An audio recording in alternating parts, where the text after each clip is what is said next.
नमस्कार साथियों, farmer the journalist के यूट्यूब चैनल पर आपका स्वागत करता हूं। मैं दीपेंद्र कुमार, ज़िला सुल्तानपुर से। दोस्तों, आज हम आपको एक खरपतवार साइप्रस रोटेंडस, जिसको हम मोथा कहते हैं, यह हमारे खेतों में एक समस्या का कारण बन गया है और इसके उगने से हमारी पूरी फसल दब जाती है और हमारा उत्पादन नहीं मिल पाता है। तो आज हम इसी के बारे में चर्चा करेंगे कि यह फैलता कैसे है, इसका कंट्रोल हम कैसे करें जिससे कि हमारे फसल का अधिक से अधिक उत्पादन मिल सके। तो दोस्तों, वीडियो को लास्ट तक ज़रूर देखें। दोस्तों, ये जायद सीजन की उड़द की फील्ड है और इसमें हम आपको दिखाते हैं दोस्तों मोथा इसमें कितना भयंकर रूप से आप देख रहे हैं फैला हुआ है।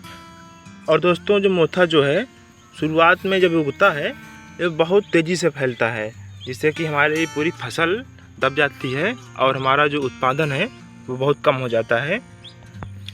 और दोस्तों, मोथा को हम खुरपी से या किसी कुदाल से निकालते हैं तो ये पूरी तरीके से नहीं निकल पाता है।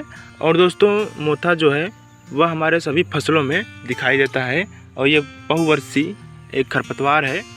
अब दोस्तों, बात करते हैं ये फैलता कैसे है। दोस्तों, जायद सीजन में आप कोई भी फसल ले रहे हैं तो जिसमें अधिक सिंचाई की जाती है, लगभग जायद वाली फसल में हमारे अधिक सिंचाई की जाती है। जब सिंचाई की जाती है तो हमारा मोथा जो है उस खेत में बहुत ज़्यादा हो जाता है। दोस्तों, देख सकते हैं ये जायद की, उड़द की और मक्के की फील्ड है और इसमें मोथा देख रहे होंगे आप कितना ज़्यादा फैला है।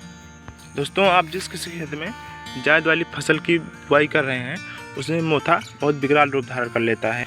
अब दोस्तों, बात करते हैं मोथा फैलता कैसे है। दोस्तों, मोथा का जब आप पेड़ उखाड़ेंगे तो उसमें आप देखेंगे नट्स होते हैं, आप ये देख रहे होंगे इस तरह के इसके जड़ में नट्स पाए जाते हैं और ये नट्स पूरे चेन सिस्टम में होते हैं। आप ये देख रहे होंगे इस पेड़ में 1 2 3 ऐसे बहुत सारे नट्स निकलते हैं और नट्स से ये बहुत गहरे तक जाते हैं, लगभग 20 से 30 सेंटीमीटर तक इसके नट्स नीचे ज़मीन के नीचे जाते हैं और जिसका हम खुरपी के द्वारा कंट्रोल करना बहुत मुश्किल हो जाता है और जिससे हमारी पूरी फसल का उत्पादन कम हो जाता है। यदि आप इसको काटेंगे खुरपी के द्वारा तो ये फिर से दोबारा से इस नट्स के द्वारा फिर से फैल जाएगा। दोस्तों, इस तरीके से हमारी पूरी फसल में फैल जाता है और इसको कंट्रोल करना बहुत मुश्किल हो जाता है। और दोस्तों, मोथा जो है पतली पत्ती वाला एक खरपतवार है। आप पूरी फसल में आप इसको देखते होंगे, कोई भी फसल लगाएंगे उसमें मोथा आपको ज़रूर दिखेगा। अब दोस्तों, बात करते हैं इसके कंट्रोल कैसे किया जाए मोथे का।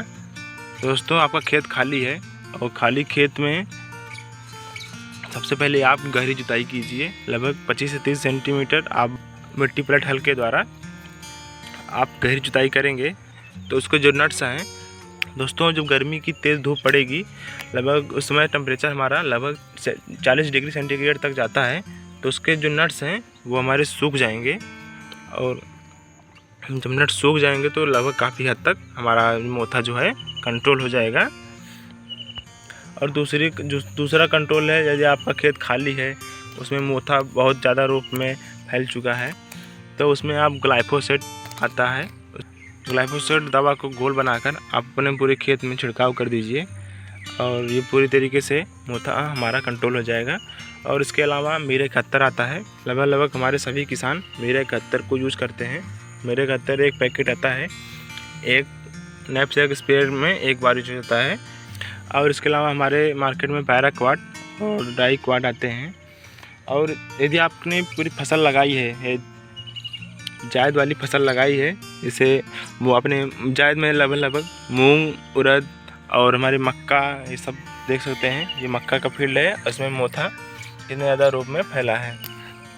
तो दोस्तों, इस कंडीशन में आप एक दवा आती है सैम्प्रा, जो सैम्प्रा मार्केट में सैम्प्रा के नाम से आती है, तो सैम्प्रा की दवा आप ले करके जिस खेत में बुआई की गई है उसे केवल उसी खेत में प्रयोग करना है, ना कि जिसमें हमारे खेत में बुआई नहीं की गई है तो उसमें आप ग्लाइफोसेट का ही प्रयोग करेंगे। दोस्तों, सैम्प्रा जो काम करती है वो हमारे पत्तियों से होते हुए जड़ में जाती है और जड़ को पूरी तरीके से ये सड़ा देती है।